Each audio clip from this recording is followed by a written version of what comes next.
नमस्कार, मैं हूं दीपांजलि मैत्रा। कश्मीरी पंडितों पर हुए अत्याचार पर बनी फिल्म द कश्मीर फाइल्स को देखने के लिए सिनेमाघरों में जहां बम्पर भीड़ उमड़ रही, तो वहीं कर्नाटक, गुजरात, उत्तराखंड, हरियाणा, मध्य प्रदेश समेत बीजेपी शासित राज्य भी लगातार इस फिल्म को टैक्स फ्री किए जा रहे हैं। लेकिन हैरानी की बात यह है कि इस फिल्म का विरोध भी शुरू हो गया। कांग्रेस से लेकर बीएसपी तक इस फिल्म के खिलाफ उतर गए। तो वहीं अब देश के प्रधानमंत्री नरेंद्र मोदी ने द कश्मीर फाइल्स का विरोध करने वालों को जबरदस्त तरीके से आड़े हाथों लिया।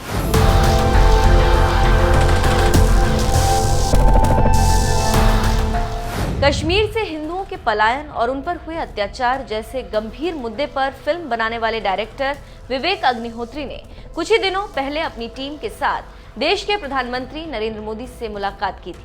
इस दौरान जहां पीएम मोदी ने इस फिल्म की खूब तारीफ की थी, तो वहीं अब मंगलवार को बीजेपी संसदीय दल की हुई बैठक के दौरान उन्होंने कश्मीर फाइल्स के विरोधियों को लताड़ा। एक बयान में पीएम मोदी ने कहा, कश्मीर फाइल्स जैसी फिल्म और बननी चाहिए। ऐसी फिल्मों से सच सामने आता है। लंबे समय तक कश्मीर के सच को छिपाने की कोशिश हुई। जो सच छुपाने की कोशिश करते थे वो आज विरोध कर रहे हैं। इन दिनों आपने देखा होगा कश्मीर फाइल फिल्म की चर्चा चल रही है, और जो लोग हमेशा फ्रीडम ऑफ एक्सप्रेशन के झंडे लेकर के घूमते हैं, वो पूरी जमात बौखला गई है पिछले 5-6 दिन से। और ये फिल्म का तथ्यों के आधार पर, आर्ट के आधार पर उसकी विवेचना करने के बजाय उसको डिस्क्रेडिट करने के लिए एक बड़ा मुहिम चला है। आपने देखा होगा एक पूरी इकोसिस्टम, कोई सत्य उजागर करने का साहस करे, उसको जो सत्य लगा उसने प्रस्तुत करने की कोशिश की, लेकिन उस सत्य को न समझने की तैयारी, न स्वीकारने की तैयारी है, न ही दुनिया इसको देखे इसके लिए उनकी मंजूरी है। जिस प्रकार का षड्यंत्र पिछले 5-6 दिन से चल रहा है। मेरा विषय कोई फिल्म नहीं है, मेरा विषय है कि जो सत्य है उसको सही स्वरूप में देश के सामने लाना देश की भलाई के लिए होता है। उसके कई पहलू हो सकते हैं। किसी को एक चीज नजर आती है, किसी को दूसरी नजर आएगी। जिनको लगता है कि ये फिल्म ठीक नहीं हो, अपनी दूसरी फिल्म बनाए, कौन मना करता है। लेकिन उनको हैरानी हो रही है कि जिस सत्य को इतने सालों तक दबा करके रखा, उसको तथ्यों के आधार पर जब बाहर लाया जा रहा है और कोई मेहनत करके ला रहा है, तो उसको पूरी कोशिशें लग गई है, पूरी कोशिशें लग गई। और ऐसे समय जो सत्य के लिए जीने वाले लोग हैं, उन्होंने सत्य के खातिर खड़े होना उनकी जिम्मेवारी होती है। और ये जिम्मेवारी मैं आशा करूंगा सब लोग निभाएंगे।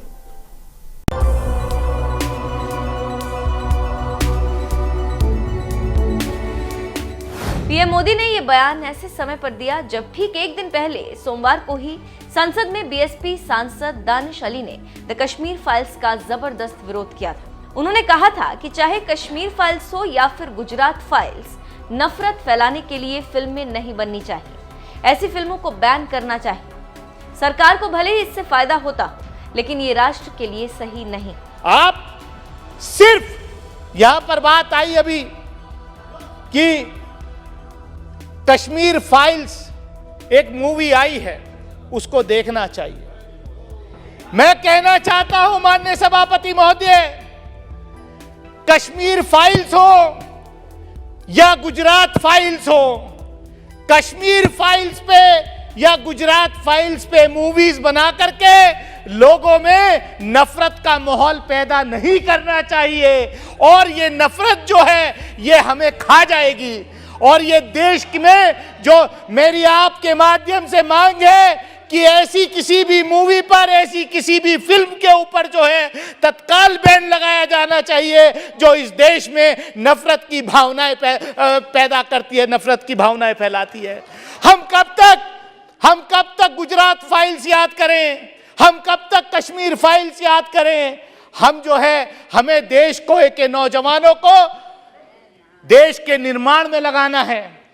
हमें बांटने का काम नहीं करना है। हो सकता है ये नफरत फैला करके आपको कुछ पॉलिटिकल फायदा हो जाए, आपको जो है राजनीतिक फायदा हो जाए, कश्मीर जलता रहे, जले आपसे, आपको जो है दूसरे प्रदेशों में फायदा हो जाए, लेकिन ये देश के लिए अच्छा नहीं है।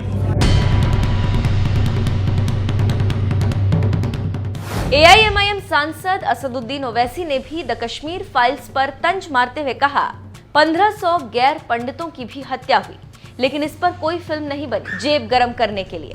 हैरत की बात यह है कि कश्मीरी पंडित के ताल्लुक से बड़े गम और आंसू बहाए जाते हैं, मगर 30 साल में एक ही आदमी को कोर्ट ने उसको सजा दी, और विटनेस कौन था? कश्मीरी मुसलमान हरदनाथ वंचू के कत्ल के केस में। मैं सरकार से मुतालबा करता हूं कि एक आज़ादना कमीशन को फ़ौरन बनाया जाए ताकि सच्चाई और हकीकत सामने आ जाए, दूध का दूध और पानी का पानी हो जाए। और हैरत अफसोस इस बात का है कि 1500 नॉन पंडित हिंदुओं का भी कत्ल हुआ मिलिटेंट्स की तरफ से, मगर उनके बारे में कोई आंसू नहीं बहाया जाता, उनके बारे में कोई पिक्चर नहीं बनती अपनी जेब गरम करने के लिए।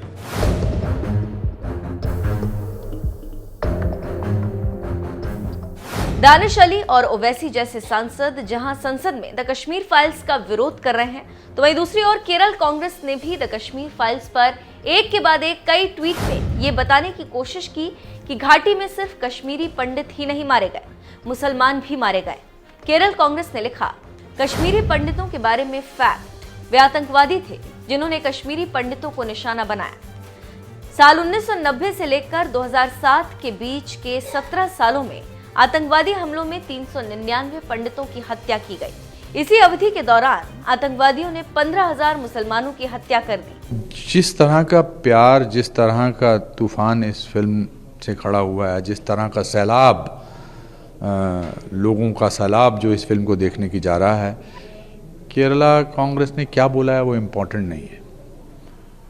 वो शायद इम्पोर्टेंस ढूंढने की कोशिश कर रहे हैं कि इस फिल्म के कलाकार, इस फिल्म के निर्देशक, उनकी क्या राय है उनकी स्टेटमेंट के बारे में।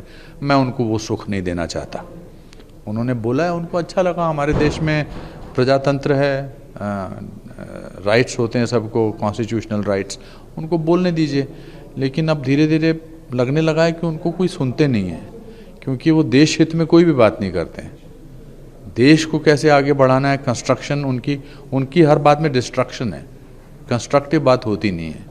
तो क्या ऐसे लोगों के बारे में बात करना जिनके देश के प्रति कोई प्यार ही नहीं है, उन लोगों के प्रति कोई प्यार ही नहीं है जिनको अपने देश में इतने सालों से रिफ्यूजी बनकर रहना पड़ रहा है। मुझे तो दया आती है उन पर, बहुत दयनीय स्थिति में है वो। कांग्रेस समेत तमाम विपक्षी पार्टियां जहां द कश्मीर फाइल्स जैसी फिल्म का विरोध कर रहे हैं, तो वहीं पूरे देश में बड़ी संख्या में इस फिल्म को समर्थन मिल रहा है। यहाँ तक कि बीजेपी शासित कई राज्यों ने तो इस फिल्म को टैक्स फ्री भी कर दिया। यूपी में तो मंगलवार को ही एक ट्वीट कर सीएम योगी ने बता दिया कि हमने भी यूपी में the Kashmir files tax free कर दिया। बहरहाल सबके बीच इस फिल्म का विरोध करने वालों को जवाब देते हुए पीएम मोदी ने जिस तरह से कहा है कि जो सच छुपाने की कोशिश करते थे वो आज विरोध कर रहे हैं। इस पर आपका क्या कहना है? अपनी राय हमें कमेंट कर जरूर बताएं। हमारे देश का दुर्भाग्य है जी कि इतिहास को सही पर्सपेक्टिव में समय पर समाज के सामने रखना, उसमें किताबों का महत्व होता है, कविताओं का महत्व होता है, साहित्यों का महत्व होता है, वैसा फिल्म जगत का भी महत्व होता है। आजादी के बाद दुनिया के सामने महात्मा गांधी को सचमुच में सारी दुनिया मार्टिन लूथर किंग की बात करता है, सारी दुनिया नेल्सन मंडेला की बात करता है, लेकिन दुनिया गांधी की चर्चा बहुत कम करता है। अगर किसी ने उस समय हिम्मत के साथ काम करके महात्मा गांधी के जीवन पर एक पूरी फिल्म बनाई होती और दुनिया के सामने रखी होती, तो शायद हम मैसेजिंग कर पाते। पहली बार एक विदेशी जब गांधी फिल्म बनाई और ऑस्कर के पुरस्कार मिला, तब जाकर के दुनिया को पता चला गांधी इतने बड़े महान व्यक्ति थे। लेकिन कुछ लोग कहते तो बहुत कुछ फ्रीडम ऑफ एक्सप्रेशन की बात करते हैं, लेकिन आपने देखा होगा इमरजेंसी, इतनी बड़ी घटना, कोई फिल्म नहीं बना पाया, क्योंकि सत्य को दबाने का लगातार प्रयास हुई हमारे देश में। भारत विभाजन, जब हमने 14 अगस्त को एक हॉरर डे के रूप में याद करने के लिए तय किया, तो कई लोगों को बड़ी मुसीबत हो गई है। कैसे भूल सकता है देश? कभी कभी उसमें से तुम्हें तो सीखने को मिलता है। भारत विभाजन में ऑथेंटिक कोई फिल्म नहीं बनी, और इसलिए इन दिनों आपने देखा होगा कश्मीर फाइल फिल्म की चर्चा चल रही है। और जो लोग हमेशा फ्रीडम ऑफ एक्सप्रेशन के झंडे लेकर के घूमते हैं, वो पूरी जमात बौखला गई है पिछले 5-6 दिन से।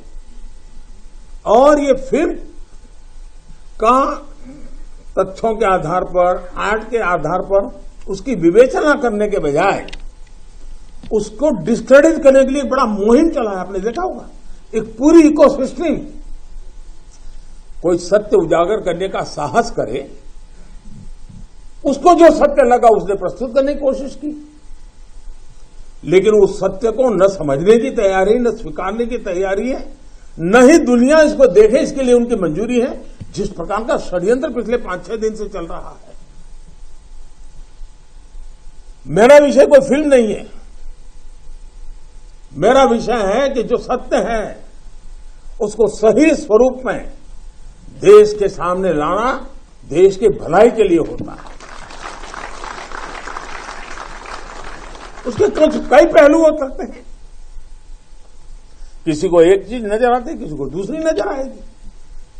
जिनको लगता है कि ये फिल्म ठीक नहीं होगा, अपनी दूसरी फिल्म बनाए, कौन मना करता है? लेकिन उनको हैरानी हो रही है कि जिस सत्य को इतने सालों तक दबा करके रखा, उसको तथ्यों के आधार पर जब बाहर लाया जा रहा है और कोई मेहनत करके ला रहा है, तो उसको पूरी इकोसिस्टम लग गई है, पूरी इकोसिस्टम लग गई है। और ऐसे समय जो सत्य के लिए जीने वाले लोग हैं, उन्होंने सत्य के खातिर खड़े होना उनकी जिम्मेवारी होती है। और ये जिम्मेवारी मैं आशा करूंगा सब लोग निभाएंगे।